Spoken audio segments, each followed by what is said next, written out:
მოგესალმებით, ეს 20-ია, მე მაკაცინცაძე ვარ. ისლამური სახელმწიფოს მებრძოლების შევსებას მთელი მსოფლიოდან და მათ შორის პანკისის ხეობიდანაც იღებენ. რამდენიმე დღის წინ სირიაში გასამგზავრებლად საქართველოს თურქეთის საზღვარი არასრულწლოვანმაც გადაკვეთა. რა პოზიცია უნდა დაიკავოს სახელმწიფო მოქალაქეების მიმართ, რომლებიც თვითნებურად მიდიან სხვა ქვეყანაში საბრძოლველად. დღეს ამ თემაზე დისკუსიაში მონაწილეობას მიიღებენ გენერალთა კლუბის თავმჯდომარე კობა კობალაძე, ანალიტიკოსი სამოქალაქო ინტეგრაციის საკითხებში კობა ჩოფლიანი და 20-ის წევრი ჟურნალისტი ვახტანგ კომახიძე. მანამდე კი დღის აქტუალური თემების მიმოხილვა 20-ის წევრებთან ერთად.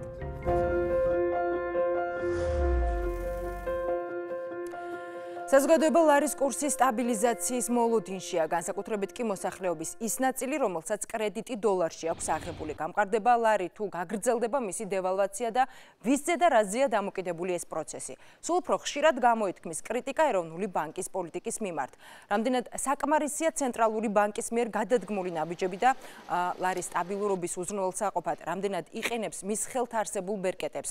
ამ თემაზე უკვე 20-ის კონსულტანტი ეკონომიკის საკითხებში მიხეილ დუნდუა ისაუბრებს. მიხეილ, როგორ შეაფასებ ეროვნული ბანკის პოლიტიკას, ვთქვათ, ლარის კურსის სტაბილურობის მხარდაჭერის მიმართულებით? ხუთბალიანი სისტემით თუ შევაფასებ, 3-იანს მინუსი და 2-იანს პლუსით დაუწერდი. ბანკის მოქმედებები არც თუ ისე ადეკვატურია.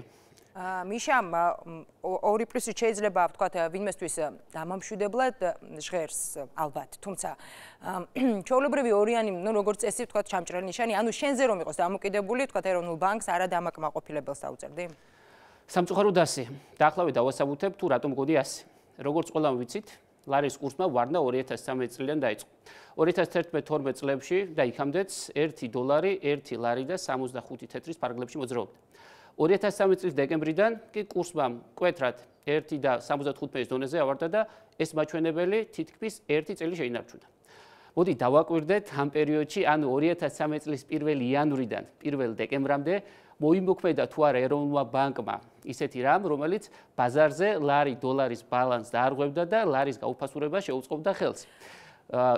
მიშა ბოდიში, ჩემი აზრით, ვთქვათ, რიგით მოქალაქეს გაუჭირდება და, პრინციპში არც მოეთხოვება, ვთქვათ, ამ პროცესებზე დაკვირვება.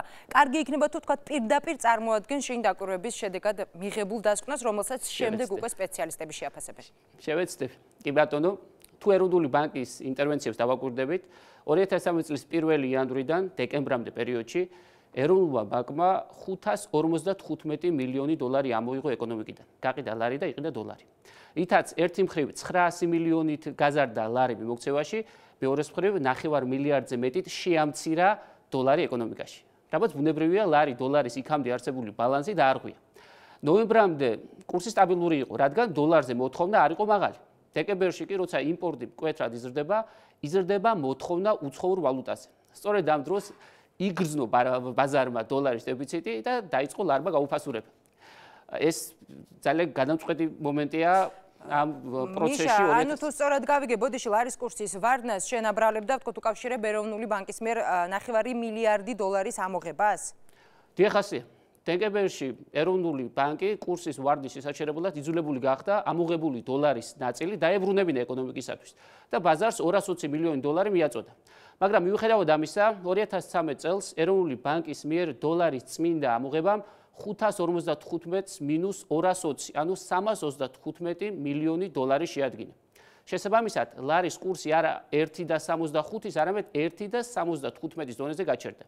335 მილიონი დოლარის დაკლებით სავალუტო დიეტაზე გადასულმა ეკონომიკამ 2014 წლის დეკემბრამდე დაუძლო, მაგრამ დეკემბერში მსოფლიო სავალუტო კრიზისის, უკრაინა-რუსეთის ომის, რეგიონში შექმნილი მძიმე ეკონომიკური მდგომარეობის ფონზე ის 325 მილიონის დანაკლისიც გამწვავდა და იმპორტის ზრდის გამო დოლარზე გაზრდილმა მოთხოვნამ ლარის კურსის შევიწროება დაიწყო. მიშა, ანუ შენ ვამბობ, რომ ვთქვათ, ეროვნული ბანკი უკან აბრუნებდა ადრე ამოღებულ დოლარს. ხომ სწორად გავიგე? დიახ, მაგრამ დაგვიანებით და არასაკმარისი რაოდენობით აკეთებდა ამას. 2014 წლის დეკემბრის ჩათვლით ეროვნული ბანკი იძულებული გახდა 100 მილიონი დოლარი დაებრუნებინა ბაზრისათვის, მაგრამ 235 მილიონი ხომ დარჩა 2 წლიანი წმინდა ამოღების სახით.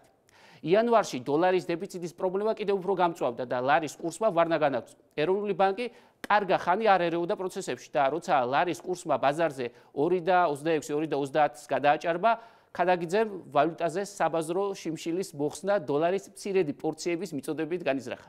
მაგრამ 2013 წელს ამოღებული ის 555 მილიონი დოლარი ჯერ კიდევ ბოლომდე დაბრუნებული არ არის და 2 წელიწადსა და 3 თვეში ეროვნული ბანკის მიერ წმინდად ამოღებულია 75 მილიონი დოლარი. მიშა, კიდევ უფრო ვთქვათ, გასაგები რომ იყოს ლარის ვარდნის გამო პასუხისმგებლობას შენ მთლიანად ეროვნულ ბანკს აკისრებს, შენს ლოგიკას თუ გავყვებით, სხვადასხვა გამოდის რომ თუ ეროვნული ბანკი გარკვეულ ნაბიჯებს გადადგამდა, ლარის საერთოდაც არ გაუფასურდებოდა ამის თქმა გსურს? არა ცხადია, ლარის გაუფასურებას მთლიანად ეროვნულ ბანკს ვერ დავაბრალებ, აქ ფუნდამენტურად იმოქმედა საგარეო ფაქტორები. გასათვალისწინებელია საგარეო ფაქტორებიც მინდა ხაზი გაუსვა ამას, მაგრამ ყურადღება მინდა მივაქცევ ერთ ფაქტს. საქართველოს, ესე ვთქვათ, თეთრი ყვავებით გამორჩეული ქვეყანაა რეგიონში, რომლის ცენტრალურმა ბანკმაც მიუხედავად ეროვნული ვალუტის გაუფასურებისა 2013 წლიდან დღემდე ეკონომიკაში დოლარის მასა მაინც შეამცირა. მიშა, დასკვნებზე და ვთქვათ, შეფასებებზე დავა ძალიან მნიშვნელოვანია, რა თქმა უნდა, ვთქვათ, სპეციალისტებისთვის, თუმცა უმთავრესი კითხვა, რომელიც მოქალაქეებს უჩნდებათ, არის ის თუ რა ბედი ელის ლარს. ხომ არ დაგავიწყდა რომ ვთქვათ, გასულ პარასკევს ჩვენ გააკეთე პროგნოზი, რომ ლარი გამყარდებოდა. ადასტურებ თუ არა ამ პროგნოზს და საინტერესო ასევე როდისთვის უნდა ველოდოთ მის გამყარებას. რასაკვირველია, ვადასტურებ და ლარის გამყარებას მეორე კვარტალის განმავლობაში ველოდები. დღეს ეროვნულ ბანკს აქვს საკამარისი რეზერვი ლარის კურსის მნიშვნელოვანი სტაბილიზირებისათვის. ეროვნული ბანკის რეზერვები 2 მილიარდ 300 მილიონ დოლარამდეა, რაც ფინანსური მდგრადობის უზრუნველყოფისათვის საჭირო სავალუტო ფონდის მიერ რეკომენდირებულ სტანდარტულ დონეს დაახლოებით 150 მილიონი დოლარი დაღემატება. რაც იმას ნიშნავს, რომ 150 მილიონი დოლარის მიწოდება ეკონომიკისათვის ფინანსური სისტემის მდგრადობას ვერანაირ პრობლემას ვერ შეუქმნის. გარდა ამისა, საქართველომ 2015 წელს 300 მილიონზე მეტი დოლარის საერთაშორისო სესხი უნდა მიიღოს, რაც ეკონომიკისათვის დოლარის არათუ 150 მილიონის, არამედ 300 მილიონიანი მიწოდების საშუალებას იძლევა. ეროვნულ ბანკს შეუძლია ეკონომიკას 100 მილიონი დოლარი მიაწოდოს, მაგრამ არ აკეთებს. იქამდე კი ეკონომიკა იანვრის დამუხრუჭების შემდეგ ზრდის ახალ ტემპს იღებს. მაგალითად, ეკონომიკა თებერვალში თითქმის 5% გაიზარდა. აპრილიდან წლის მეორე კვარტალი დაიწყო, რაც ეკონომიკის გამოცოცხლების ახალი ბუნებრივი ტალღის დაწყებას ნიშნავს. თუ ლარს ეროვნულმა ბანკმა არ მიხედა, ლარს ეკონომიკა მიხედავს, მაგრამ დღეს მნიშვნელოვანია ეროვნული ბანკის დახმარება, რადგან ამ შემთხვევაში ვითარების დასტაბილურება უფრო სწრაფად მოხერხდება. მიშა, თუ ლარს ეროვნულმა ბანკმა არ მიხედა, ლარს ეკონომიკა მიხედავს, უკვე შეიძლება თქვა რომ ფრთიანი ფრაზა, შენ ეროვნულ ბანკს დაუწერე ორი ქმედებებში. მაყურებელი კი შენ მეორე კვარტლის ბოლოს დაგიწერს ნიშანს, როგორც ხვდები პროგნოზების სისწორეში. დავიხსოვოთ, დღეს არის ზუსტად 6 აპრილი და 1 დოლარი ღირს 2 ლარი და 25 თეთრი. ეს მიშა დუნდუა იყო 2030-ის კონსულტანტი ეკონომიკის საკითხებში და დღეს კიდევ ერთი თემა. 4 აპრილს ვარკეთილის მეტროს მიმდებარე ტერიტორიაზე შემოწმების მიზნით გაჩერებულმა პირმა პოლიციის თანამშრომლებს ცეცხლი გაუხსნა. ერთი პოლიციელი სამედიცინო დაწესებულებაში მიყვანიდან რამდენიმე წუთში გარდაიცვალა. მეორე ამ დრომდე საავადმყოფოში რჩება. როგორც ექიმები ამბობენ, მისი მდგომარეობა სტაბილურია. დეტალებით 2030-ის წევრი ბექა კემულარია ჩაგვერთვება. ბექა, როგორია ბოლო ინფორმაცია? განსაკუთრებული სიახლე ჯერ არ გვაქვს, პროკურატურამ უკვე გამოაქვეყნა მკვლელობაში ეჭვმიტანილის ფოტო, ის ბორჯომის მკვიდრი 1977 წელს დაბადებული შალვა აბულაძეა. როგორც ცნობილი გახდა, ეს პიროვნება 2014 წლის იანვარში ბორჯომში პოლიციის მკვლელობაშია ბრალდებული და 1 წელია იძებნება პოლიციის მიერ. ბექა მინისტრის მოადგილემ განაცხადა, რომ უნდა განხორციელდეს საკანონმდებლო ცვლილებები და პოლიციას უფლებები უნდა გაეზარდოს. ხომ არ არის შენთვის ცნობილი, თქვათ, რა ცვლილებები იგეგმება? დიახ, აღნიშნული ინფორმაციის გადამოწმების მიზნით დაუკავშირდით შინაგან საქმეთა სამინისტროს საზოგადოებასთან ურთიერთობის სამსახურს, მათი განცხადებით ჯერჯერობით ამ კუთხით რაიმე სახის ცვლილება არ არის მომზადებული. ბექა, ეჭვმიტანილი ამ დრომდე არ არის დაკავებული არ დაუკავებია, თუ არის შენთვის ცნობილი, თქვათ, რა ღონისძიებებს ატარებს შინაგან საქმეთა სამინისტრო? შალვა აბულაძის ძებნა მთელი ქვეყნის მასშტაბით მიმდინარეობს. ძებნაში კრიმინალური პოლიციის გარდა ჩართულია ასევე სახელმწიფო უსაფრთხოების სამსახური, იგივე სუსი და კონტრდაზვერვის დეპარტამენტი. 5 აპრილს გამთენიისას პოლიციელების მიერ განხორციელებული ოპერატიული და სამძებრო ღონისძიებების დროს თბილისში წულუკიძის ქუჩის მიმდებარე შენიშნეს პიროვნება, რომელიც პოლიციელებს მკვლელობაში ეჭვმიტა პირს მიამსგავსეს. პოლიციელებმა ეს პიროვნება გადამოწმების მიზნით სამართალდამცველებმა მას შეჩერება მოთხოვეს, რა დროსაც მან კვლავ ისევ გაუხსნა ცეცხლი პოლიციის თანამშრომლებს, პარი კი გადააგდო და შემთხვევის ადგილიდან მიიმალა. საბედნიეროდ ამჯერად არ დაშავებულა არც ერთი პოლიციელი. ბექა, როგორც ცნობილია, ეჭვმიტანილი წარსულში ასევე ნასამართლებია. თუ გაქვს ინფორმაცია რა დანაშაულისთვის იხდიდა ის ასჯელს და როდის გათავისუფლდა? დიახ, პოლიციელის მკვლელობაში ეჭვმიტანილი შალვა აბულაძე 2006 წლიდან სასჯელს იხდიდა ნარკოდანაშაულის, მკვლელობის ცდილობის და იარაღის უკანონო ტარებისთვის. მის ჯილი ჰქონდა მას 20 წლით თავისუფლების აღკვეთა. 2009 წლის ამნისტიით 20 წლიანი პატიმრობა შეუმცირდა 16 წლამდე. 2016 წლის დეკემბრის ამნისტიის შედეგად კი 16 წლიანი პატიმრობა გაუნახევრდა და დარჩა 8 წელი. 2013 წლის 23 ნოემბერს საქართველოს საჯელახსურლების, პრობაციის და იურიდიული დახმარების საკითხთა სამინისტროს მუდმივი მოქმედი კომისიის გადაწყვეტილებით პირობით ვადამდე 8 თვით ადრე განთავისუფლდა. ძალიან დიდი მადლობა. პირდაპირ ეთერში ბექა კემულარია 2030-ის წევრი საუბრობდა. 2030 აკვირდება მოვლენებს და უსამძიმრებს გარდაცვლილი პოლიციელის ოჯახს. და დღეს კიდევ ერთი თემა, რომელთაც უკვე გადაცემას განვაგრძობთ, ჯანდაცვის სამინისტროს მიერ გასულ წელთან შედარებით შეზღუდული შესაძლებლობის მქონე ბავშვთა სარეაბილიტაციო და გამოყოფილი თანხა შეცვლილია. პროგრამიდან მხოლოდ ადრეული განვითარების ქვეპროგრამაა დარჩენილი, რომელიც თვეში მხოლოდ 495 ბავშვზეა გათვლილი. რეაბილიტაციას კი გაცილებით მეტი ბენეფიციარი საჭიროებს. ამ პრობლემაზე 2030-ის წევრი გიორგი ეზუგბაია ისაუბრებს. გიორგი, მთავრობის დადგენილებაში წერია, რომ რეაბილიტაციის პროგრამა მხოლოდ 495 ბავშვს ეხება, როგორ დაადგინდა ეს რიცხვი და ასევე საინტერესოა რა ხდება მაშინ, თუ სამინისტროს გაცილებით მეტი ბენეფიციარი მიმართავს. მოგესალმებით. მაკა 131 დადგენილების მიხედვით ამ პროგრამით მართლაც მხოლოდ 495 ბენეფიციარი ფინანსდება. გამოყოფილი ვაუჩერის ერთვიანი ტალონი კი ანაზღაურდება არაუმეტეს 154 ლარისა. პროცედურა ესეთია: სააგენტოში შემოდანილი განცხადების საფუძველზე დგება რეესტრი. პრიორიტეტი ენიჭება ბავშვებს, რომლებიც ბავშვთა სახლიდან ბიოლოგიურ ოჯახებს დაუბრუნდნენ. ასევე სააღმრდელო დაწესებულებებში მყოფებს და სოციალურად დაუცველებს. სწორედ ამ კატეგორიის ბავშვებიდან კომპიუტერული პროგრამა ამოარჩევს 0-დან 7 წლამდე 495 ბენეფიციარს. ბავშვი არ უნდა იყოს ჩართული ერთდროულად ადრეული განვითარების პროგრამასა და დღის ცენტრის პროგრამებში. სააგენტოს შემოსული განცხადებების რაოდენობა მეტია, თუმცა მათი ჩასმა პროგრამაში სირთულეს წარმოადგენს. ვინაიდან თავის თვის განმავლობაში შემოსული ყველა განცხადების დასაკმაყოფილებლად არსებული ბიუჯეტი არასაკმარისია. გიორგი, ვინ წარმოადგენს საინტერესო პროგრამის სამიზნე ჯგუფს და ასევე თუ გაქვს ინფორმაცია რა მოცულობის არის ბიუჯეტი? კი, მაკა ქვეპროგრამის სამიზნე ჯგუფებს განეკუთვნებიან აუტიზმის, ცერებრალური დამბლის და დაუნის სინდრომიანი ბავშვები. ამჟამად ჯანდაცვის სამინისტროს ჯამურად 832,800 ლარი აქვს გამოყოფილი. პრობლემას ემატება ისიც, რომ ბენეფიციარები იძულებულები არიან სარეაბილიტაციოდ რეგიონებიდან თბილისში ჩამოვიდნენ. ამასთან ზედიზედ 2 თვის ვაუჩერის ტალონის გამოუყენებლობა იწვევს მის ანულირებას. გიორგი, 2 აპრილს საქართველომაც აუტიზმის ცნობადობის ამაღლების საერთაშორისო დღე აღნიშნა. თქო, რამდენად იცნობს ქართული საზოგადოება ზოგადად აუტიზმს? მაკ ამ დღესთან დაკავშირებით საქართველოში არაერთი ღონისძიება დაიგეგმა და გაიმართა, რომლებშიც აღმასრულებელი ხელისუფლების წარმომადგენლები იღებდნენ მონაწილეობას. კარგია, როცა სახელმწიფო ჯეროვან ყურადღებას იჩენს საერთაშორისო დღეს, რომლის მიზანი აუტისტი ბავშვების შეცნობაა. მით უმეტეს, რომ აუტიზმის აღმოჩენა გარკვეულ სირთულესთანაა დაკავშირებული. მისი გამოვლენება 15 თვიდან 3 წლის ასაკამდე ხორციელდება. აუტისტი ბავშვების მშობლებს უჭირთ მოცემულობასთან შეგუება. ალბათ ამის ბრალიცაა, რომ მშობლები ერიდებიან სოციალურ სააგენტოსთვის მიმართვას.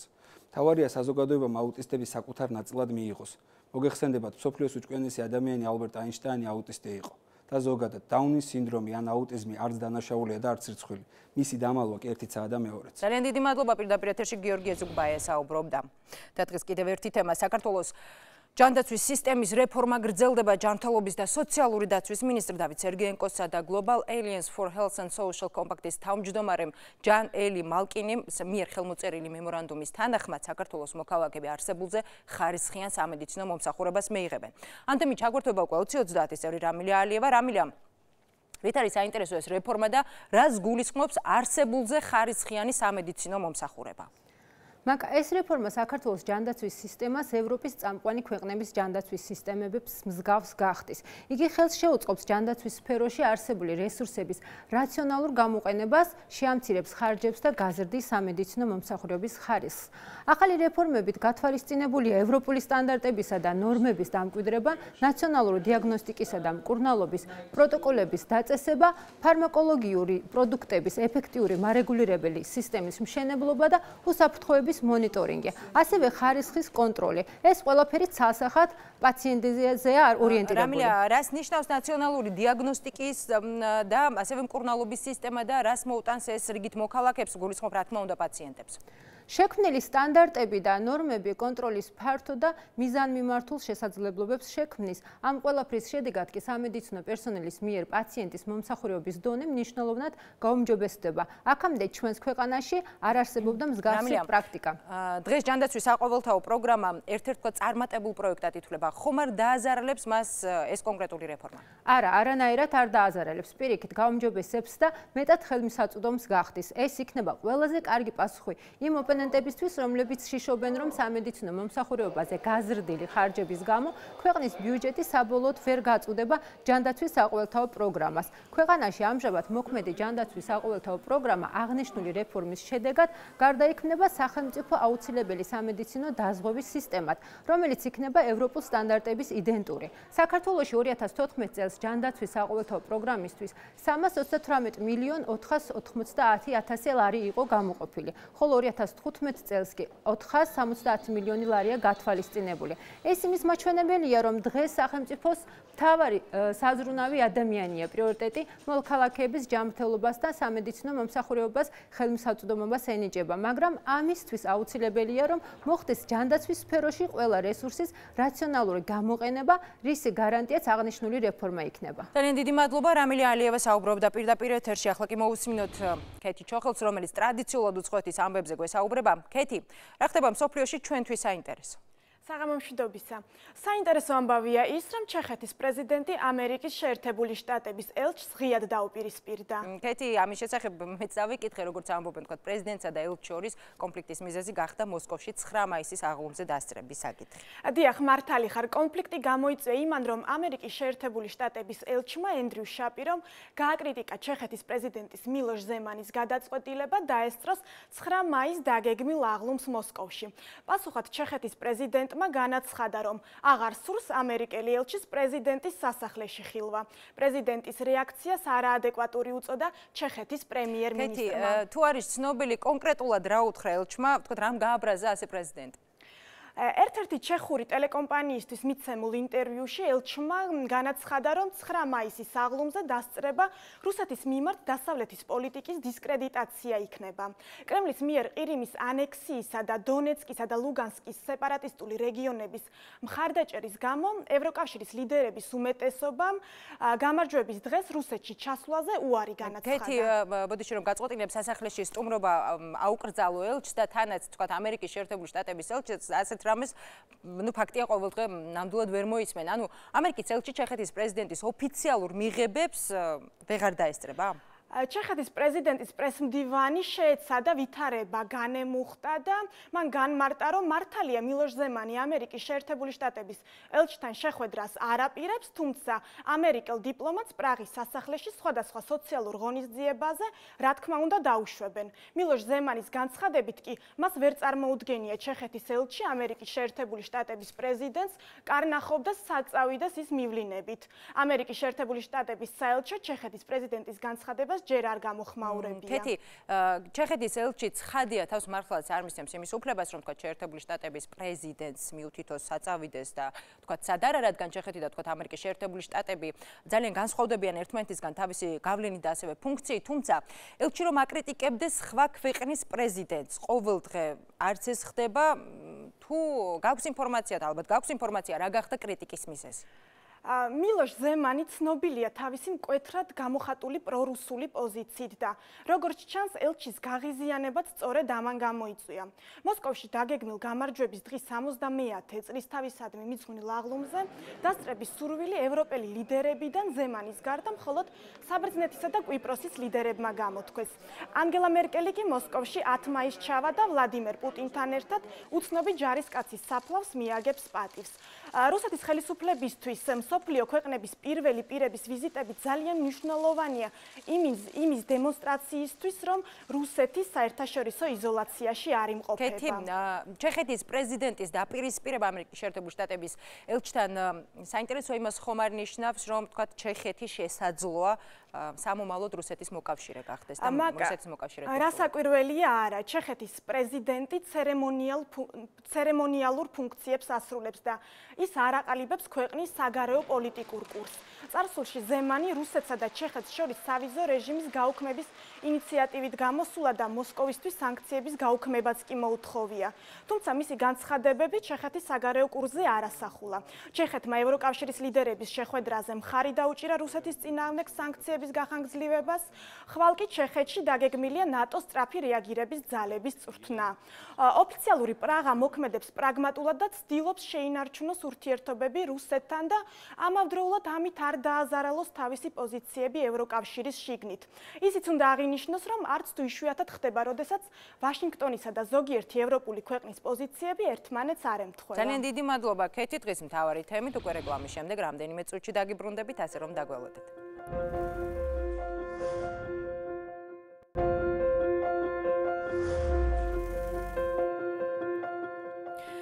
ეთერში სადისკუსიო თემით ბრუნდებით. პანკისის ხეობის მოსახლეობა დახმარებას ითხოვს ახმეტის რაიონიდან ახალგაზრდებს ისლამურ სახელმწიფოში საომრად ეპატიჟებიან.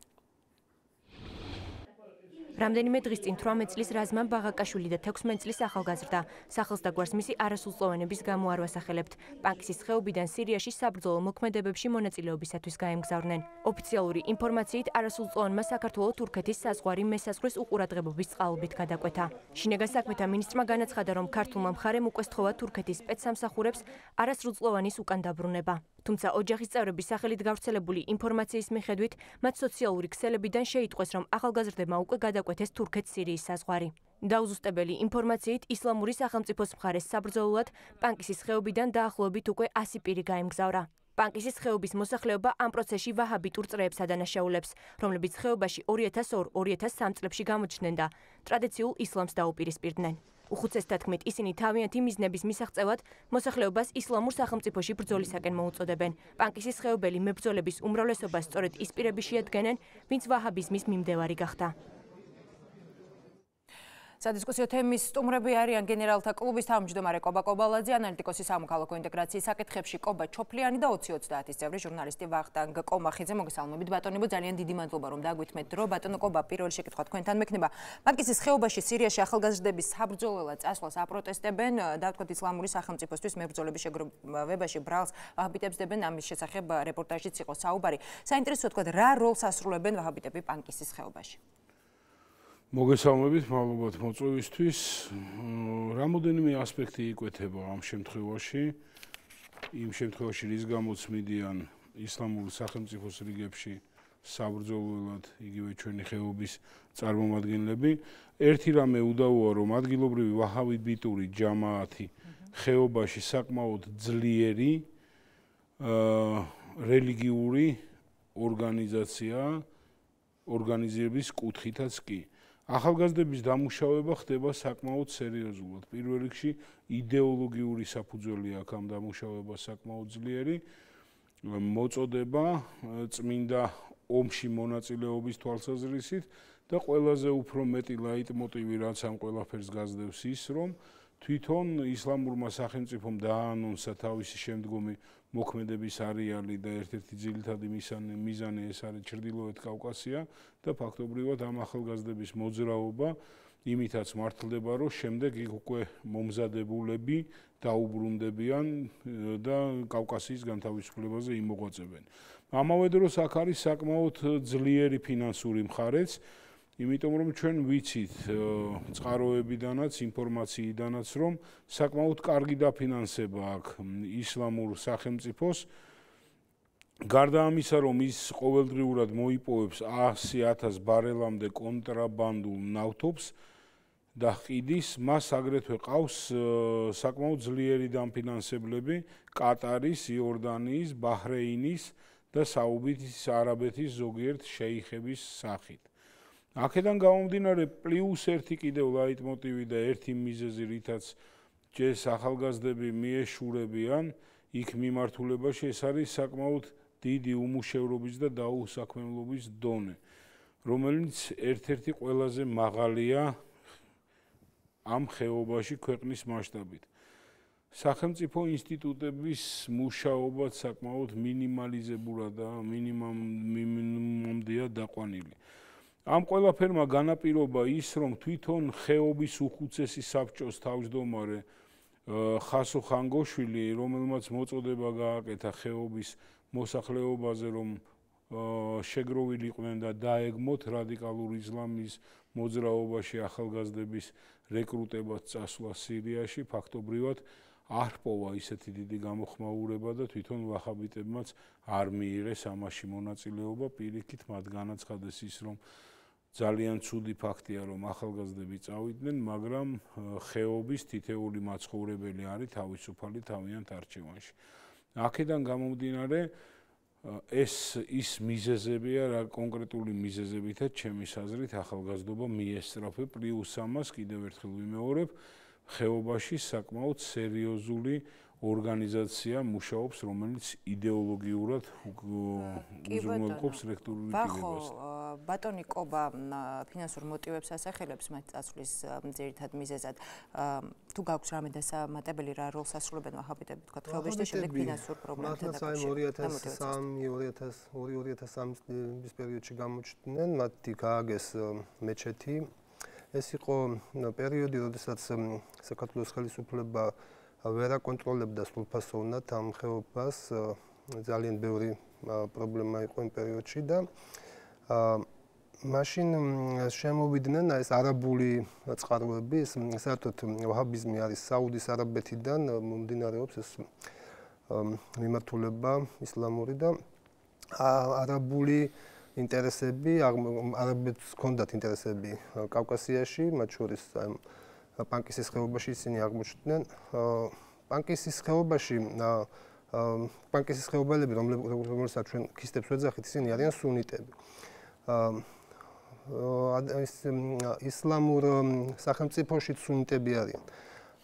ვაჰაბიტები აღმოჩნდნენ რაღაც შუამავლების სუნიტებსა და სუნიტებს შორის და ვაჰაბიტები ასრულებენ ახლა ამ როლს, მაგრამ რეალურად ვაჰაბიტები ცდილობენ გადაიბირონ სუნიტები, ის ადამიანები, ვინც მიდიან უკვე აი ისლამურ სახელმწიფოში მებრძოლებად, ისინი პრაქტიკულად ვაჰაბიზმის გზაზე შემდგარი ადამიანები არიან. რადიკალური მიმდინარეობისა, რომელიც მოუწოდებს რა თქმა უნდა, ფინანსურადაც ეს ძალიან 3 მილიონი ყოველდღიური შემოსავალი აქვს, გარდა იმისა, რასაც ახლა ბატონი კობამა და 3 მილიონი ყოველდღიური ამ კონტრაბანდული ნავთობიდან შემოსავალი აქვს. ეს არის ძალიან დიდი დაფინანსების შესაძლებლობის მქონე ტერორისტული სახელმწიფო, რომელიც არ იშურებს ამ თანხაზე. რა თქმა უნდა, ფინანსური როლი აქვს. ფაქტია, ვახო, რომ პანკისის ხეობიდან ახალგაზრდები გადიან. კონკრეტული ფაქტია, რომელმაც საქართველოს თურქეთის საზღვარი გადაკვეთა. ბატონო კობა, თქვათ, რამდენად საფუძვლიანია ბატონი კობა და ვახო საუბრობდნენ ფინანსურ мотиваციაზე, რამდენად საფუძვლიანი ეჭვი, რომ საქართველოს მოქალაქეები, თქვათ, სხვა ქვეყნის შერაღებულ კონფლიქტებში ძირითადად ფინანსური პრობლემების და ფინანსური мотиваციის გამოერთვებიან უკაცრავად. ფინანსური мотиваცია, ვფიქრობ, ერთ-ერთი მნიშვნელოვანი შეიძლება იყოს ამ შემთხვევაში. ყოველ შემთხვევაში საზღვა საწყის ეტაპზე მაინც. იმიტომ რომ მაინც რელიგიურად მოტივირებული არიან ალბათ ეს ადამიანები, რომლებიც მიიჩნევენ, რომ მონაწილეობა უნდა მიიღონ საღვთო ომში, ჯიჰადში, ურწმუნოთა და ურჯულოთა წინააღმდეგ და ამას ქადაგებს ამ რელიგიური მიმდინარეობის წარმომადგენლები. ერთ-ერთი განმაპირობებელი, აი როცა ფინანსურზეა საუბარი, არის სწორედ ის უმუშევრობა, ის სოციალური მძიმე მდგომარეობა და გაჭირვება, რაც რეალურად ხეობაში არის და ადამიანების თვითრეალიზების საშუალებების სიმწირე. ძალიან პატარა არის პანკისის ხეობა, მცირეა, თუნდაც იგივე მიწითაც მცირე არის და მოსახლეობა კიდე საკმაოდ მრავალრიცხოვანია იმ ტერიტორიასთან შედარებით, სადღაც 11,000-მდე ადამიანი ცხოვრობს და აი სწორედ ეს სოციალურად დაუცველი მდგომარეობა, გაჭირვება და ეკონომიური სირთულეები, უბრალოდ თავის ასე ვთქვათ, თვითრეალიზების ერთ-ერთი საშუალება შეიძლება იყოს სწორედ ეს რელიგიაში ჩართვა და შემდგომ ვთქვათ, ბევრი მინდის სასწავლებლად იგივე საუდის არაბეთში თუ სხვა ქვეყნებში და ერთვებიან სხვადასხვა ტიპის მოძრაობებში.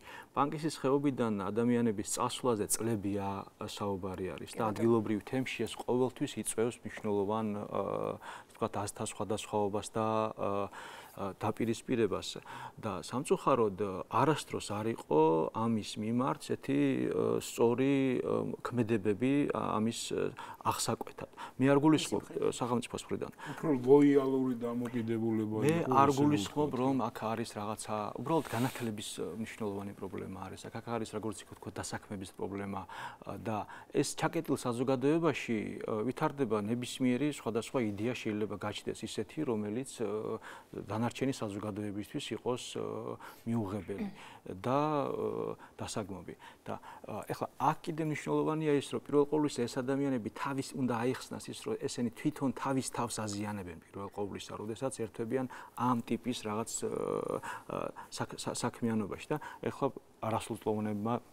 არასრულწლოვანი ადამიანის წასვლის ფაქტი გახმაურდა და ამან დაფიქსირდა და ამან მისაბიეც. აქაც ბევრი შეკითხვა არსებობს. იგივე თუნდაც საზღვრის გადაკვეთასთან დაკავშირებით არასრულწლოვანი როცა გვაქვს საზღვრის სპეციალური რეჟიმი არის. იგივე პასპორტის აღებასთან დაკავშირებით სპეციალური. როგორ მოახერხა ამ ახალგაზრდა ადამიანმა ყველაფერს განაცხადა რომ ეს მოკლევა აქვს და მე რამდენადაც ვიცი მოკლევა აქვს დაწყებული გენერალურ ინსპექციაში შინაგან საქმეთა ერთ რამესაც მინდა გავსვა ყურადღება რომ მიუხედავად ამ ესე ვთქვათ რელიგიური რადიკალიზმის როგორც ჩვენ ვაფასებთ ამას ამ ხეობის სწორედ ეს ვაჰაბიტური მიმდინარეობის ადამიანებში მე ბევრ შეხვედრი ვარ ბევრთან მისაუბრია და ახს რაღაცა ვთქვათ პირადი ურთიერთობები საკმაოდ რეალურად დიდი პატრიოტიზმი ამ ქვეყნის და ჩვენი სამშობლოსი. ანუ ესეც უნდა იყოს გათვალისწინებული, როდესაც მათთან დაკავშირებით არის საუბარი. მაგრამ აი ეს უმცროსი თაობის ახალ ადამიანებში კიდევ ცოტა სხვა დამოკიდებულება შეიძლება იყოს, მაგრამ ის ხალხი, ვისაც ჰქონდა ურთიერთობა, ჰქონდა გამოცდილება, ვთქვათ, იგივე მეგობრები ყავს სხვადასხვა რეგიონებში და ასე შემდეგ და რაღაცა ამ ჩაკეტილი წრიდან გამოსვლის საშუალება აქვს, ისინი საკმაოდ განსხვავდებიან იმათგან, ვისაც ამის საშუალებები არ აქვს და აქ არის საკმაოდ კომპლექსური მიდგომა არის საჭირო მრავალმხრივი და სწორედ განათლებაზე არის აქცენტი ასაღები. ორიენტირებული უნდა იყოს განათლებაზე. ბატონო კობა, თქვენ განაცხადეთ, რომ სახელმწიფო ლოიალურად არის მათ მიმართ განწყობილი და დამოკიდებულება ასეთია. როგორი უნდა იყოს სახელმწიფოს პოზიცია? როგორი რამეა, იცი თვითონ პრინციპში მე ვახთამს დავეთანხმები იმაში, რომ ერთგვაროვანი დამოკიდებულება მათ თუნდაც ვაჰაბიტურ ეგრეთ წოდებულ მოძრაობაშიც არ არის ერთმანეთის მიმართ, მით უმეტეს ერთი ფრთა რომელიც არის საკმაოდ რადიკალური, არის მეორე ფრთა რომელიც არის საკმაოდ ზომიერი ამ შემთხვევაში. ყურანის ძილითადი მონაცემების გადმოცემა ხდება არაბულ ენაზე. აქედან გამომდინარე ბევრმა რომელმაც არ იცის და არ ფლობს არაბული ენა ძირითადად ეყრდნობა იმ მიმდინარეობას, რასაც და როგორც მას მიაწოდებენ და როგორც მას აძლევენ. რაც შეეხება სახელმწიფოს გამოხატულებას ამ პირებთან დაკავშირებით, სხვათა შორის საკმაოდ კარგი პოზიცია დააფიქრეს იუსტიციის მინისტრმა, როდესაც შემოვიდა ინიციატივით, რომ 312 პრიმა მუხლში სისხლის სამართლის კოდექსში მომხდარიყო სახეცვლილება, რომელიც პარლამენტში იყო შეტანილი, სადაც გაწერილი იყო ის, რომ ისჯებოდა სისხლის სამართლის დანაშაულად აღიქმებოდა ყველა ის ქმედება, რომელიც იქნებოდა მოწოდება ან მონაწილეობა უკანონო ბართფორმირებებში, ან კიდევ წვრთნა და ასე შემდეგ. აქედან გამომდინარე თვითონ ჩეჩნური დიასპორის წარმომადგენელმა მექა ხანგოშვილმა და პანკისის ხეობის უხუცესთა საბჭოს გამგეობის თავმჯდომარემ ზაურ გუმაშვილმა აღნიშნულ ინიციატივას დადებითი შეფასება მისცეს, იმიტომ რომ გარკვეულწილად ამ მათ ქმედებას, რომელიც იყო რაღაცით გათვლილი იმაზე, რომ შემაჩერებელი ყოფილიყო ამ პროცესის ესე განვითარებისა, როგორც იქნა საფუძვლად და შემაჩერებლად არგუმენტად კვლავ კანონით წამოეხმარება. იმიტომ რომ ახლა ვახტანგ იმაც ბრძანა და ჩვენს გვახსოვს რა პროცესები იყო 2001, 2002, 2003 წელში, როდესაც ეს ყველაფერი ძალას იკრებდა. და გარკვეულწილად ამ ყველაფერის ძალის მოკრეფვა მაშინ უფრო დიდ წინააღმდეგობას აწყდებოდა ორგანიზებულ წინააღმდეგობას, ვიდრე ეხლა. ეხლა თუნდაც ის რომ ეს ახალგაზრდები ესე დაუბრკოლებლად გავიდნენ და უკვე სირიაში გადავიდნენ, ნიშნავს იმას, რომ საკმაოდ მძლავრი ჯგუფი მუშაობს, რომელიც არ არის მარტო დაკავებული რეკრუტირებით, არამედ ის დაკავებული აგრეთვე იმ მარშრუტების უზრუნველყოფით, რითაც აღნიშნული ხალხი კონკრეტულ ბოლო სადგომამდე მიდის. კი ბატონო, აღნიშნულს გამოეხმაურები, რაც ახლა ბატონო მოკობამბრძანა. აი ქისტური და ჩესნური თემის წარმომადგენლები სულ საუბრობენ ამ პრობლემაზე, რაც მათ ექნებათ საზღვრის გადასვლის დროს. დიდხანს აჩერებენ და დიდხანს მიმდინარეობს მათი შემოწმება. უშუალო მომსწრევა არ ამისი. ერთ-ერთი ჩეჩენი მტოლვილი, რომელიც შემდეგ ჩვენი მოქალაქე გახდა, საიხან მუზეები, სადღაც 4ჯერ თუ 5ჯერ გავაცილე საზღვარზე და არ გაუშვეს ელემენტარულად, უბრალოდ არ გაუშვეს, იმიტომ რომ ვიღაცა იქ თანამშრომელი სადღაც რეკავდა ზევით და არ უშვებდნენ. ანუ მე სასაზღვრო უწყების თანამშრომელი და შემდეგ პასუხი არ ჩანდა თუ რატო არ უშვებდნენ რეალურად ამ ადამიანს. იგივე მინდა ვთქვა, აი ახლა 2-3 დღის წინ ამერიკის სახელმწიფოს გაცვლითი პროგრამით ერთ-ერთი ჩეჩენი ახალგაზრდა, ქისტი ახალგაზრდა წავიდა და დიდხანს გააჩერეს საზღვარზე და გადამოწმება მიდიოდა მაგისი თუ როგორ მოხდა ისე რომ ვთქვა და ანუ ვთქვათ იგივე ქალბატონი მექა ხანგოშვილის და სხვები სულ ხდება მათი გადამოწმება, ვინც მიდიან საზღვარზე და როგორ მოხდა, რომ ვთქვათ უშუალოდ, ანუ ჩვეულებრივი ადამიანები, რომლებიც აი არ არიან არანაირად ვთქვათ ამ ტიპის საქმიანობით დაკავებულები, აწყდებიან დიდ პრობლემებს, ვერ გადადიან საზღვარზე, ის ხალხი კიდევ რომლებიც ვთქვათ ამით რაღაცა ფორმით შეიძლება იყოს დაკავებული, როგორც ეს ახალგაზრდები ამ საზღვარზე გადავიდნენ უპრობლემოდ. უბრალოდ ფაქტის კონსტატაციას ვახდენ მსჯელობისთვის, იმიტომ რომ მე ვფიქრობ, რა სწორედ აი ამაზეა საუბარი, შესაძლოა მართლაც არსებობდეს ეს ორგანიზებული არა მარტო გადასვლა, არამედ უკვე ეს ყველაფერი ხდება ორგანიზებულად. ამ შტაბ-ერთიანობას სხვა შემთხვევაში ვერ მოახერხებდნენ ასე მარტივად საზღვრის გადაკვეთას. ამას გულისხმობ. პლუს ამას იდეოლოგიური მხარე ავიღოთ კიდევ. იდეოლოგიური მხარე, იმიტომ რომ პანკისის ხეობიდან სულ მცირე 3 საველე მეთაურია, რომელიც გარკვეულწილად იმ 100 ადამიანში, რომელიც ასული, რომელიც გარკვეულწილად უკვე კონკრეტულ ავტორიტეტს ფლობენ და ამავე დროს აანონსებს ისლამური სახელმწიფო, რომ მისი განვითარების საზღვრები იქნება. ეს ყველაფერი იდეოლოგიური საფუძველიც არის, რა თქმა უნდა. კი ბატონო, ვახო, ქართველები საომრად მიდიან უკრაინაშიც. რა თქმა უნდა, უკრაინას ისლამურ სახელმწიფოს არ ვადარებ, ბუნებრივია, თუმცა საინტერესოა იგივე იუსტიციის მინისტრის ინიციატივაზე საუბრობდა ბატონი კობა. ამ შემთხვევაში თქვათ განსხვავებული მიდგომები გვაქვს არა მარტო ჩვენ, არამედ მოსახლეობის დიდ ნაწილის, როგორც თქვათ, მთელი ცივილიზებული სამყარო გულშემატკივრობს ბუნებრივია უკრაინას, ჩვენც, თუმცა კითხვა მაინც არსებობს, თქვათ, რამდენად კანონიერია იგივე ჩვენი მოქალაქეების სხვა ქვეყნების საომარ მოქმედებებში მონაწილეობა. ნაწილობრივ ბატონო კობა ამაზე უკვე ისაა. აი ჯერ ისე იმას მიუბრუნდები, კიდე გავაგზავნე. დრო ძალიან ცოტა არის და რაც შეიძლება მოკლედ. კარგით, ისეთ როდესაც ლაპარაკი იმაზე, რომ უნდა უზრუნველყოფილი იყოს თუ არა კონსტიტუციური უფლება აზრის გამოხატვის, ამაზე ლაპარაკი არ არის, ეს უნდა იყოს აუცილებლად უზრუნველყოფილი, თუმცა როდესაც იწყება მოწოდება საომარ მოქმედებაში ჩართვაზე, აქ უნდა მოქმედებდეს ძალიან მკაცრად კანონი. გასაგებია, რომ ადამიანებს კონსტიტუციური უფლება აქვთ, მაგრამ უნდა შეუშალონ ხელი საზღვრის გადაკვეთაში, მაგრამ აქ არის რეალური საფრთხე უსაფრთხოების თვალსაზრისით, ქვეყნის უსაფრთხოების თვალსაზრისით, ტერორისტული ორგანიზაცია, რომელიც მოქმედებს ამ სახელმწიფოს სახით, არ არის გამორიცხული, რომ არ მუშაობდეს იმაზე, რომ ეს ადამიანები, რომლებიც გაივლიან საბრძოლო ნათლობას, შემდეგ დაბრუნდნენ ტერორისტებად აქ.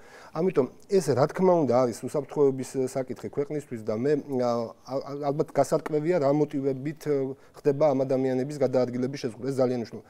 რაც შეეხება ახლა უკრაინას. ჩვენ გვაქვს სისხლის სამართლის კოდექსში 410 მუხლი, რომელიც პირდაპირ ამბობს, რომ სხვა ქვეყნის სამხედრო დაჯგუფებებში მონაწილეობის უფლება საქართველოს მოქალაქეს არ აქვს. უკრაინაში რომ მიდიან, ისინი იღებენ უკრაინის მოქალაქეობას და ამ უკრაინის მოქალაქეობის უფლებიც აღარ არიან საქართველოს მოქალაქეები. ამაზე ჩვენ ვეღარ ვლაპარაკებთ, საქართველოს მოქალაქე მონაწილეობს. საქართველოს მოქალაქეს არ აქვს უფლება მონაწილეობდეს სხვა ქვეყნის შეიარაღებულ დაჯგუფებაში და ის არის სისხლის სამართლის დამნაშავე. ეს იქნება ისლამურ სახელმწიფოში თუ ეს იქნება უკრაინაში. თუ საქართველოს მოქალაქეს მეც არ ვადარებ. რა თქმა უნდა, ცხადი არის, ეს სხვა საკითხია. თქვათ, ბატონო კობა, ბოლოს შეკითხვა თქვენთან მექნება, როგორ ხედავთ პრობლემის მოგვარების გზას, თქვათ, თავად პანკისის ხეობის მაცხოვრებლები, მე რამდენადაც ვთქვი, თქვენ საკმაოდ აქტიური ურთიერთობა და შეხება გაქვთ მათთან. მაცხოვრებლებში განსხვავებული მოსაზრებები არსებობს, მაგრამ ძირითადად აქცენტი უნდა გაკეთდეს, ვფიქრობ, და ამაზე ადგილობრივი მოსახლეობა შეჯერებულია პირველ რიგში განათლებასთან დაკავშირებით, რათა ადამიანებს საწყის ეტაპებიდანვე მიეწოდებოდეთ ინფორმაცია ყველა იმ პროცესის შესახებ, რაც თან ახლავს ამ ამბებს. ასევე თვითონ ადგილზე არის ძალიან ესეთი გამოხატული, ასე ვთქვათ, ავტორიტეტის მქონე ჯგუფი, უხუცესთა საბჭო, რომელშიც გაერთიანებული არიან სხვადასხვა თემის წარმომადგენლები და ისინი აქტიურად არიან ჩართულები იმისთვის, რომ მოგვარდეს ეს საკითხები და ხვდებიან სხვადასხვა უწყებებს და ცდილობენ, რომ ეს სატკივარი, რაც უკავშირდება იმას, რომ ამ ადამიანების, ასე ვთქვათ, ცხოვრების რიტმიდან ამოგდებას და ტერორულ საქმიანობაში ჩართვას, რომ ეს იყოს რაღაცნაირად აღკვეთილი მაქსიმალურად. ისინი ცდილობენ ამას. თუმცა, როგორ უნდა გაკეთდეს ეს ამ შემთხვევაში პირველ ყოვლისა ჩვენ თავი უნდა ავარიდოთ რაღაცა ტიპის ან ძალადობას ამ მსგავს რაღაცებს. ეს არის ყოველდღე გამორიცხული, აქ უბრალოდ დაეხსნათ იმ ადამიანებს მაქსიმალურად მათთვის გასაგებ პოპულარულ ენაზე, რომ ეს არის პირველ ყოვლისა მათთვის, მათი მომავლის და მათი ხვალინდელი დღისთვის საზიანო. ისინი ისედაც წლების განმავლობაში შეჩნეთის ომის შემდეგ მუდმივად სტრესში იმყოფებიან, ხან რა ხდება მათ თავს, ხან რა ხდება ამ პირობებში გაიზარდნენ პრაქტიკულად მთელი თაობა და ეხლა კიდევ დადგნენ დამატებითი ახალი რაღაცა საშიშროებებისა და საფრთხეების წინაშე.